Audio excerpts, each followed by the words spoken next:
নজর ইডির বয়ান তৃণমূলের হাতিয়ার। আইপ্যাকে তল্লাশিতে কোনো নথি বাজেয়াপ্ত হয়নি। কয়লা পাচার তদন্তে কোনো নথি বাজেয়াপ্ত নয়।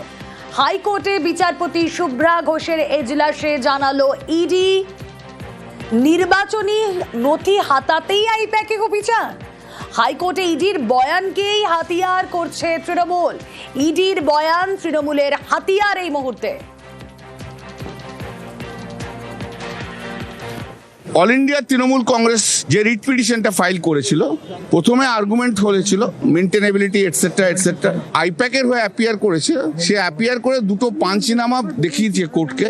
কোনো কিছু সিজ হয়নি আর কোনো কিছু পাওয়া যায়নি, যেটা একটা খুব একটা সন্দেহজনক। ইডির যে council additional solicitor general during course of his submission এটাও বলেছে কোনো সিজ করা হয়নি কোনো কিছু। তাই জন্য জজ সাহেব রিট পিটিশন ডিসপোজ অফ করে দিলেন অন দেয়ার টার্মস, যে কোনো কিছু সিজ হয়নি বলে। সেকেন্ড রিট পিটিশনটা হচ্ছে ইডি যেটা ফাইল করেছিল, যেটাতে আমি অ্যাপিয়ার করেছিলাম মমতা ব্যানার্জির হয়ে। Mamata Banerjee as chairperson of all India Trinamool Congress, সেই মামলাটা ইডি টাইম চেয়েছিল। ওরা সুপ্রিম কোর্টে ম্যাটার পেন্ডিং আছে, অ্যাডজন করে দাও। জজ সাহেব ওদের সাবমিশনটা রেকর্ড করেছে, সেই জন্য মামলা অ্যাডজন করা হলো। সুপ্রিম কোর্টের মামলা হওয়ার পর সেই মামলা লিবার্টি দেওয়া রইল মেনশন করার।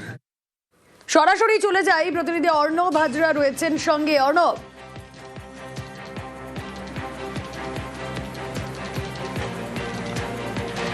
দেখো, কয়লা আমরা জানি ইডি একটা প্রেস স্টেটমেন্ট জারি করেছিল এবং সেই প্রেস স্টেটমেন্ট ওই দিনই অর্থাৎ 8ই জানুয়ারি সামনে এসেছিল। সেখানে ইডি স্পষ্টভাবে জানিয়েছিল আইপ্যাকের কর্ণধারের বাড়ি এবং আইপ্যাকের অফিস, এই দুই জায়গায় রেড তারা করেছিল কয়লা পাচার মামলায়। এবং আজকে ইডির তরফে অতিরিক্ত সলিসিটর জেনারেল, তিনি কেন্দ্রের আইনজীবী হিসেবে সওয়াল করেন এস.ভি. রাজু, তিনি আদালতে জানিয়ে দেন ইডি কোন রকম কোনো নথি বাজেয়াপ্ত করেনি। সেটা হার্ড ডিস্ক হতে পারে, সেটা সফট কপি হতে পারে, কিছু তারা বাজেয়াপ্ত করেনি এবং তার ব্যাকআপও নেয়নি। এই অবস্থায় ইডির যে স্টেটমেন্ট, তৃণমূলের তরফে যিনি সিনিয়র অ্যাডভোকেট ছিলেন মেনকা গুরুস্বামী, তিনি বলেন যে ইডি কিছু বাজেয়াপ্ত করেনি, দুটো পিও থেকে প্লেস অফ অকারেন্স থেকে এটা রেকর্ড করুক আদালত। এই রেকর্ডের উপরে তৃণমূল কংগ্রেসও বলছে তাহলে তারা এই মামলাও আর এগিয়ে নিয়ে যেতে চায় না। কারণ যদি ইডি বলে, যদিও এখানে মমতা বন্দ্যোপাধ্যায় যিনি আইনজীবী ছিলেন, কল্যাণ বন্দ্যোপাধ্যায়, তিনি আরেকটি মামলাতে এই মামলায় ছিলেন শুনানি এজলাসে, তিনি বলেন ভিডিওর কথাটা তিনি বলতে চাইছিলেন, যদি সেই মামলাটা স্থগিত হয়ে গেছে। অর্থাৎ যদি নির্যাস দেখো, ইডির বিরুদ্ধে ইডির আইনজীবীর দেওয়া বয়ান বা সওয়াল, সেটাকে হাতিয়ার করে তৃণমূল কংগ্রেস বেশ কিছুটা বলা যায় ফ্রন্ট ফুটে রইল, স্বস্তিজনক জায়গায় রইল।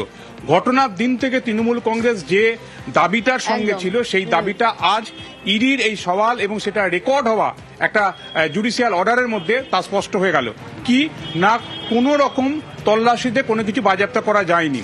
তাহলে তৃণমূল কংগ্রেস যে দাবিটা করছিল যে 6 বছর ধরে যে আইপ্যাক সংস্থা তাদের পার্টির সাংগঠনিক বিষয়, সেটা শুধুমাত্র রাজ্য স্তরে নয়, ব্লক স্তরের বিভিন্ন সংগঠনের বিষয় তারা দেখভাল করে, ভোটের কিছু মাস আগে, কার্যত 1 মাস 2 মাস আগে এই ধরনের অভিযানটা একেবারে রাজনৈতিক উদ্দেশ্য প্রণোদিত। কার্যত এই মামলা তৃণমূল কংগ্রেস নিষ্পত্তির মধ্য দিয়ে ইডির এই বয়ানটাকে রেকর্ড করে, তার আইনজীবীর বয়ানটাকে ইডির বয়ান বলে রেকর্ড করিয়ে কার্যত সেই তাদের যে অভিযোগ ছিল, তাদের যে যুক্তি ছিল, সেই যুক্তিকেই মান্যতা দেওয়ার চেষ্টা করলো এবং সেই জায়গা খানিকটা হলো বেশ সফল হলো সেই জায়গা থেকে ফ্রন্ট ফুটে। কারণ আগামী দিনে যদি মামলা হয়, এই নথিগুলি যে তৃণমূলের কাছে যে এগুলোই একটা অ্যাডভান্টেজের জায়গা, অবশ্যই সেটা বলার অপেক্ষা রাখে না। কিন্তু কোথা থেকে সূত্রপাত? গত বৃহস্পতিবারে ফিরে যায়। গত বৃহস্পতিবার সকাল আইপ্যাক কর্ণধার প্রতীক জৈনের বাড়ি লাউডন স্ট্রিট এবং তারপর সেক্টর 5-এ আইপ্যাকের দপ্তর, সেখানে তল্লাশি চালালো এনফোর্সমেন্ট ডিরেক্টরেট। আর এই তল্লাশির মাঝেই প্রথমে লাউডন স্ট্রিটে প্রতীক জৈনের বাড়িতে পৌঁছে যান মমতা বন্দ্যোপাধ্যায়। তারপর বেরিয়ে এসে তৃণমূলের নির্বাচনী নথি চুরির অভিযোগ তোলে।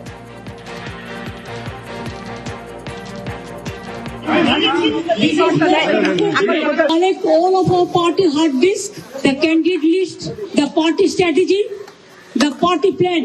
Is it the duty of the ED taking away all my party documents? If I raid the BJP party office, what will be?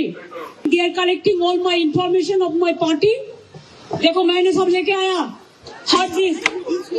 All they are collecting and they have already attacked my